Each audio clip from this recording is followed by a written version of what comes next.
L'automobile può andare a vela, a vapore, a elettricità, a benzina, a spinte.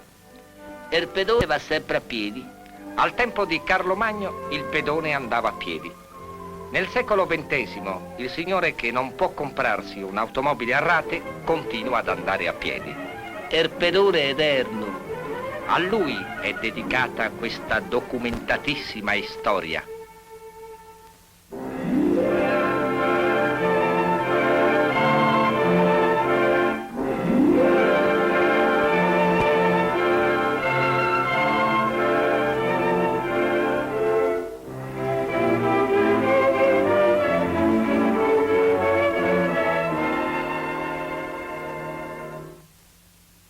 Nel 1270 il fisico e matematico inglese Ruggero Bacone, dottore mirabile, intuisce l'automobile. Semplice intuizione, intendiamoci bene. Leonardo da Vinci, genio universale, disegna le prime automobili, comprese l'autopompa, l'autobotte e l'utilitaria ultraeconomica.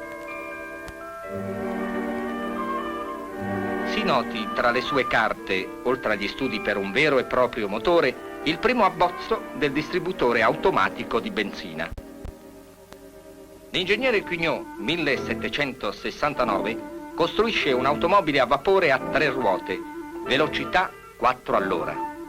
1828, questa è la vettura a vapore brevettata dall'ingegner Gims, pesa 2 tonnellate e ha la potenza di 20 cavalli.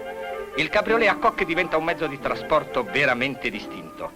Faceva il pieno dal Carbonaro. 1834. Il signore Equel inventa l'Eolienne, automobile a vela, con contrappesi che le impedivano di rovesciarsi. Funzionava benissimo nei giorni di vento favorevole. Malgrado il successo, l'idea fu abbandonata. Peccato. Sarebbe stata l'utilitaria ideale per tanti uomini politici che vanno col vento che tira.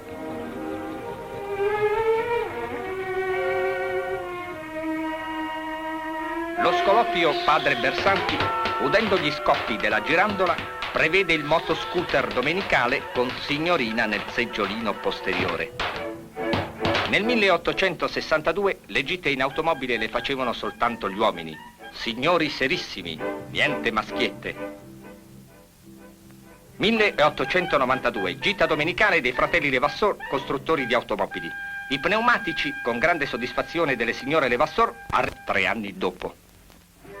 Avvenimenti sportivi, Parigi, novembre 1894. Malgrado il tempo incerto e il vento sfavorevole, si è corsa la Parigi-Rouen. Il signor Volte è giunto primo superando il signor Armstrong, costretto ad abbandonare la gara per noia al motore. Media 15 km d'ora, premio di traguardo 2000 franchi.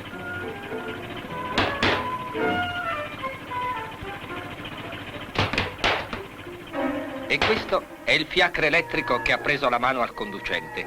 L'automobile è finalmente un pericolo pubblico. Bellezze in auto, tassa di circolazione 60 franchi l'anno. Per le automobili, si capisce. Il nuovo secolo arriva in automobile. Si annunzia un secolo piuttosto dinamico, sportivo e movimentatello in tutti i sensi. Con lui compare l'automobile per tutti, la pantofola, con carrozzeria aerodinamica, tromba e sedile posteriore chiamato Godi anche tu. Ne ha fatti di progressi l'auto. Ed anche il pedone. Ritratto ricordo del signor Pedone al suo primo investimento nel lontano 1893, quando l'automobile muoveva i primi passi. Il ferro di cavallo serve ancora. E come? Ed ecco il signor Pedone figlio nel 1910, quando l'automobile aveva fatto già notevoli progressi. Progressi un corno. Ed ancora il pedone nipote nel 1920, quando l'auto ha raggiunto notevolissimi sviluppi. Ed infine il pronipote nel 1954. Che perfezione! Ma non anticipiamo i tempi e torniamo al 1903. A Londra si costituisce il Ladies Automobile Club.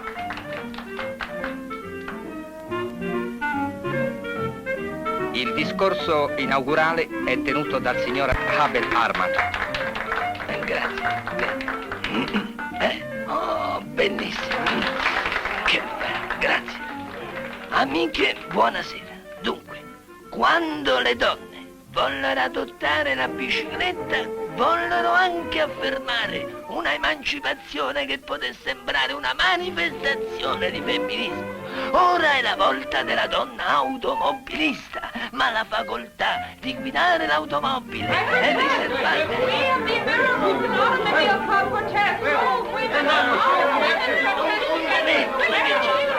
Per favore, oddio, mi viene la tosse, un po' d'acqua. 1904. La prima automobile delle Regie Poste, detta il Pericolo Giallo, investe un pedone davanti a Ragno. Il servizio automobilistico delle Regie Poste è sospeso per qualche tempo. Il pedone gioca all'otto i numeri della disgrazia. Da questo hanno origine le targhe delle auto. I sovrani non temono i pericoli dell'automobile. La regina Margherita in una macchina di serie. Giosuè Carducci, dopo aver cantato un bello e orribile mostro di ferro, va a passeggio in automobile.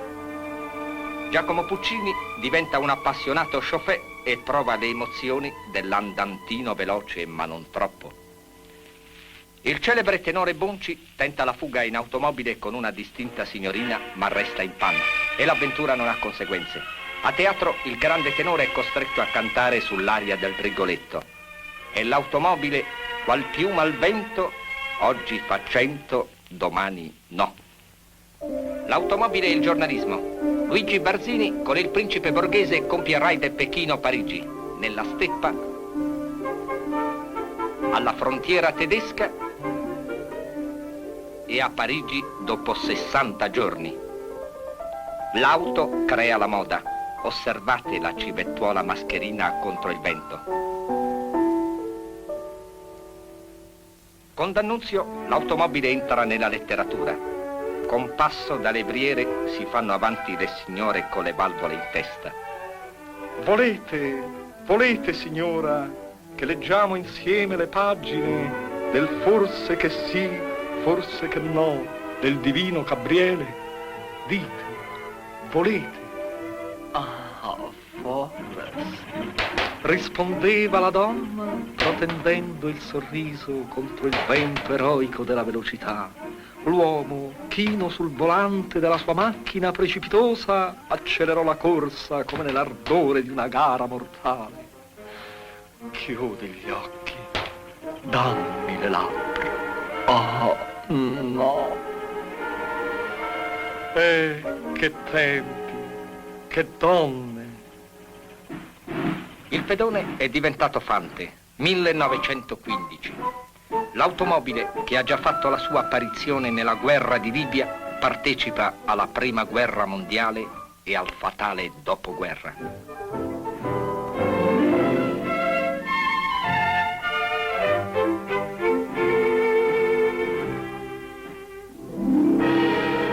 Mussolini esce dal Quirinale in automobile. Il regime fa molta strada e ne approfitta subito uno strano personaggio. Il pappagallo della strada. Signorina, vuol salire? Scoppia un'altra guerra mondiale. Le strade tornano deserte. Le automobili sono tutte richiamate. Quando tornano, ridotte peggio dei pedoni, si mettono a fare le sciusciate.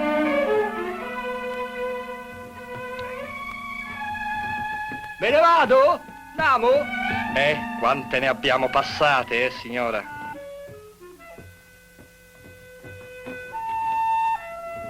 Se n'è andata. Ed ecco la giungla d'asfalto. Chissà come finirebbe il povero pedone se non ci fosse questo preciso, fedele, scattante amico verde-giallo-rosso che, se è l'amico del pedone, è il terrore dell'automobilista. La signora è in contravvenzione.